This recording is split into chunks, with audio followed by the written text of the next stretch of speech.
Welcome to r/IDontWorkHereLady, where we share stories about folks that are mistaken for employees by irate customers. The first story is, hey, if you're not on the clock right now, don't tell us what to do.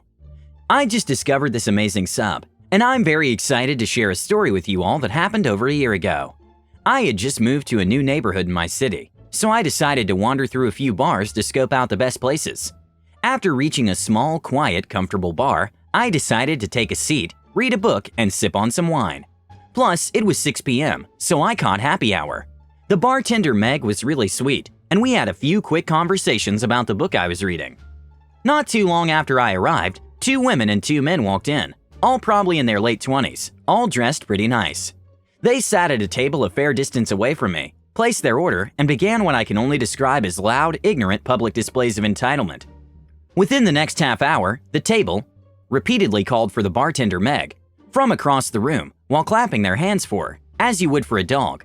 Loudly to the bartender, "Your drinks suck. Are you making them bad on purpose because you don't want us here? Haha, just kidding, but make them stronger." Played a drinking game that involved slamming their hands down on a table in a rhythm, kinda mimicking a tribal ceremony. Attempted to grab the bartender by the waist, telling her that she's too pretty to be frowning all the time. Yelled, "Woo!" every 5 minutes. Mind you, I'm actually a bartender myself. I've encountered my fair share of SH customers and have witnessed SH customers while out at other bars, but I generally avoid confrontation at all costs, especially since arguing with drunk people is never a good idea. However, these people pressed my nerves so hard I couldn't stay silent. I rehearsed what I would say to the group a few times over in my head, waited until Meg went out to the kitchen, and walked up to the table. My delivery wasn't as clean as I hoped, but I started my speech. "Hi, I just want to start by saying this is the first time I've been in this bar. With that being said, I'm pretty sure your behavior does not belong here. You're bothering everyone else. You're bothering me, and I bet you're bothering Meg based on the way you're treating her. So, don't treat people like that." Silence. "So, yeah, please keep it down, and please start treating your bartender better. Thanks." I turned to go sit down at my table. I had that shaky feeling you get when you've stepped out of your boundaries and felt my face getting hot, but I was glad I did the right thing. At this point, you're all probably wondering, hey, this post doesn't belong in this sub. No one has said I don't work here, lady. I assure you, the wait is no longer. I heard one of the guys' voices pipe up. "Hey, if you're not on the clock right now, don't tell us what to do." I turned around, justifiably confused. "Wait, what? If you're not working right now, then back off and mind your own business. You shouldn't talk to customers like that. Go somewhere else after you get off your shift if you don't like the customers."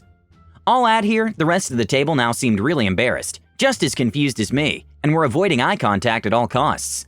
This one man, however, dressed in a suit, young, attractive, but in a D way, is laser focused on me. I told you this is the first time I've been at this bar. I don't work here. I just think you're being rude. Please stop."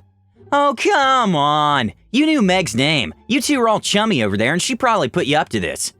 At this point, my shaky feeling was replaced with pure anger over this guy's pure stupidity. I got a burst of confidence.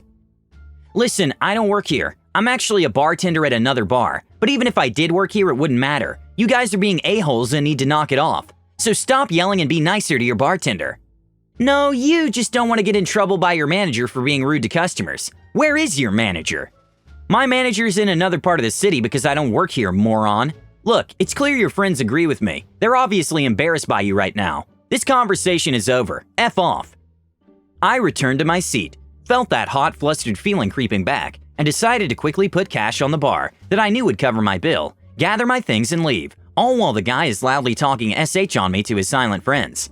I had never started a verbal confrontation with a stranger before, and hated the feeling. I just wanted to be away from the situation. I got home and thought about the confrontation for the rest of the night. Did things escalate when I left? Did I end up making things worse for the bartender? Oh no, would I be allowed back? The next day, I decided to return to the bar to see if Meg was working and apologize for potentially making things worse. Luckily, she was working. Meg ran up to me and gave me the biggest hug the minute she saw me. "Oh my god, you're like a superhero. Thank you so much for yesterday. Those people were so horrible to me, and I was 2 seconds away from crying before you walked up to them." "Oh, wow, well, good. They were a-holes, but seriously, it was no problem. What happened when I left?" "Well, the guy you talked to at the end was effing crazy. He kept insisting I tell him your name and to get my manager so he could file a formal complaint about you. And even though I kept on insisting that you were just a customer, he wouldn't listen. He actually accused me of putting you up to it, but at that point his friends were already dragging him out of the bar. One of the girls actually tipped me like 100%. They apologized and were really embarrassed, but that guy was nuts. So a year later, Meg and I are really tight, and I always get 20% off my bill. Worked out for me. Edit. To those questioning the story, particularly the ending about Meg giving me 20% off now, let me remind you that I'm also a bartender. So it's extremely common for other restaurants to give other service industry people a 15 to 30% industry discount, a round of shots, a few free beers, etc. every time they come in. Also, I'm a straight woman, so no, I wasn't white knighting this situation and we didn't bang after.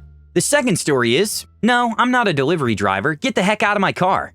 So just got home and finished half of my replacement pizza and thought that I'd share why I have to refer to it as a replacement pizza. Look at the end for edit 2 to see what happened after I left. So there's a pizza place close to where I live, and sometimes after a long day at work, I'm not in the mood to cook. So I place an order on their app for takeout when I leave work and pick it up on my way home. Normally it goes off without a hitch. Sometimes I even get there right as they cut it and place it in their warming bags. Today, however, things just weren't going my way. As I finally get there, the delivery guy was on his way out, important later, and when I was on my way back to my car, up comes the blind bee, BB. Apparently she thinks I'm a delivery driver and that they all wear business casual. I'm opening my door and had my pizza on the roof of my car as she stomps up to me and starts yelling. I don't register what she's saying at first. Long day at the end of a long week with little sleep, but apparently she had ordered delivery and the guy hadn't delivered it yet, and her little brats at home were hungry. I managed to get a word in while she takes a breath and try and explain that I'm not the delivery guy, but BB isn't having any of it. BB then stops yelling and grabs my pizza off of the roof of my car, thinking it's hers. She takes one look at it, realizes it isn't hers, and throws it on the ground. I'm standing there, still a bit shocked at her behavior, when she opens the passenger side door of my car and gets in, apparently looking for more. I finally snap into action and go around and drag her out of my car, and knowing he had already left, tell her to go inside and yell at the delivery guy. She apparently accepts now that I'm not the delivery guy, and without saying a word stomps inside, leaving me out there with a pizza with extra pavement for a topping. Not willing to give her the benefit of getting away with this SH, I follow her inside, curious as to how the staff will handle this, and to get another pizza. BB is mid-screech already as I walk in and stand by the door. Apparently she doesn't believe that the delivery guy already left because the dumb outside said he was. The guy at the counter, Bob, who's worked there for a few years and is a nice guy, sees me by the door and asks if she's telling the truth. I simply tell him the B is crazy and owes me a pizza. Bob then assures BB that the delivery guy left 5 minutes ago, and apparently she accepts this and starts to walk to the doors. Bob then chimes in and says that since she wouldn't be able to get home before the delivery guy made it there, she could pay here and he'd tell him to just leave it and run. She agrees, mumbling something about them not being as stupid as she thought, though she apparently had a problem with the amount, which wasn't what she was quoted on the phone. Bob told her what was on the receipt, her extra large vegetarian pizza, a 2-liter of Pepsi, my large pizza, and one of those big cookies.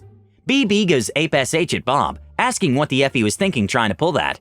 Bob, somehow managing to keep a straight face, asks her if what I said was true, to which she replies, "So what if it is?" Bob just says, "You break it, you bought it, simple as that." And BB then in a huff turns to try and apparently run away and try to get home in time, but stops dead when she realizes I'm still standing by the door. I just motion with my fingers for her to turn back around and pay, and Bob adds that he can always call the driver and have him lose the pizza. BB looks genuinely shocked and said we were trying to blackmail her. Over a pizza? Really? After a minute of pouting, she caved and paid, swearing at us the whole time. She then stomps out, gets back into her car, and peels out of the parking lot like she was being chased by the cops, and Bob tells me that my new pizza will be about 12 minutes. He then says he added the cookie as a way of apologizing for her and was surprised that she didn't notice it, and also said he'd go back and void my original order to give me a refund. We laugh and eventually I get a fresh hot replacement pizza and the cookie and go on my way after thanking Bob again for dealing with her the way he did. While writing this up, I realized that Bob never actually called the delivery guy and that I should ask him about it the next time I go in. Edit. Thought I had stated this, but my pizza was a plain one. The one thing people naturally assume once they find out I'm Hawaiian is that I like pineapple on my pizza. I hate that. It's an abomination of pizza and good taste. So I went down there earlier today to see how things turned out, and Bob was there. He's always there, might even live there for all I know, along with the guy who was delivering last night. Bob said he got another angry call from BB when she got home, not long after I left, so she didn't live too far away herself, and she was furious that the pizza wasn't there when she got home, not realizing that there were other stops on this guy's route. After she hung up, Bob called the delivery guy and filled him in on her and told him to ring once and leave it. Delivery guy gets to BB's lair and can hear BB's spawn playing video games loudly. Not just the game, but the kids were yelling at other people playing online. So delivery guy decides to ring once, wait a minute, no one answered the door, and just left her order on her welcome mat. Neither have heard from BB again, so for all they know, it's still out there. Oh, and for those out there who are apparently in shock that a Hawaiian doesn't like pineapple on his pizza, two things. First, it didn't originate in Hawaii. It was a Canadian who first did it, so blame Canada. Second, my father grew up in New York, so I guess I inherited my fine taste in pizza from him. The last story is, but he has a badge. As the preface, I work in the engineering department of a company that has a couple of manufacturing centers in town. As an office guy, my dress is office casual with my work badge on a janitor-style retracting keychain. Said work badge has the company logo writ large, with my name and photo on it. I recently got myself a Nintendo Switch and have been enjoying Breath of the Wild, and after work had gone to the local Best Buy to mull over getting a Pro Controller and see if they had any amiibo deals.